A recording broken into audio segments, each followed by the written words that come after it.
Bengaluru city వెళ్ళగానే tourism places కొన్ని ఉంటాయి. అంటే మన హైదరాబాద్ నుంచి అలానే వెళ్తే మనకి సేమ్ సాలార్జంగ్ మ్యూజియం, తర్వాత మనకి ఎన్టీఆర్ పార్క్ ఇట్లా ఉన్నాయి కదా. యాక్చువల్గా బెంగళూరులో కూడా 2 పార్కులు ఉంటాయి.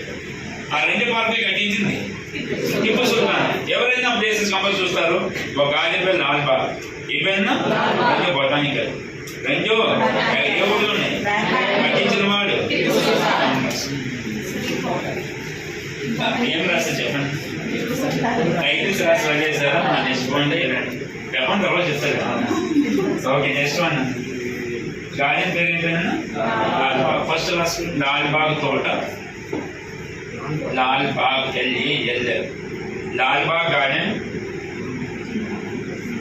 నెక్స్ట్ ఏం పేరు? Botanical garden. 2 ఒకే దగ్గర రాసుకోండి, సెపరేట్ అవసరం లేదు.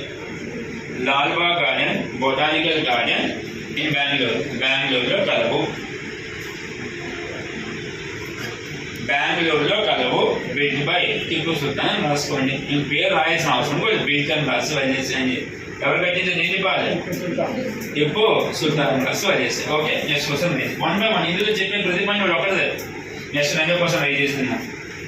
ఒక క్యాలెండర్ ఓన్గా, అంటే మైసూరు సంస్థానం క్యాలెండర్ రిలీజ్ చేస్తారు. ఆ క్యాలెండర్కి ఒక పేరు ఉంటుంది, మౌలిది యుగం అంటారు. ఏ యుగం? మౌలిది యుగం అంటారు. దాని పేరు ఏం పేరు? ఒక క్యాలెండర్ మనకి మామూలు నెంబర్ ఆఫ్ డేస్ ఎంత రావాలి? మొత్తం ఇయర్ మొత్తం. Very good. ఇంకోసారి వెరీ గుడ్. ఈ క్యాలెండర్ ఉన్న నెంబర్ ఆఫ్ డేస్ 1%. ఈ స్టార్టెడ్ మన క్యాలెండర్. ఒక క్యాలెండర్ని ప్రారంభించాడు రాయన. ఫస్ట్ ఈ స్టార్టెడ్ వన్ క్యాలెండర్. ఒక క్యాలెండర్ను ప్రారంభించాడు. బ్రాకెట్లో ఈ పేరు రాయింది, మౌలది యుగం అని రాయింది. మౌలది యుగం YUG బ్రాకెట్లో రాసుకున్నాను. ఇదే పదం మార్చుకోండి, నో ప్రాబ్లం. చెప్పండి. క్యాలెండర్ నెంబర్ ఆఫ్ డేస్ అంతా బ్రాకెట్లో రాసుకోండి. In this calendar number of days. ఈ క్యాలెండర్లో ఉన్నటువంటి రోజుల సంఖ్య 354 అని రాయినా.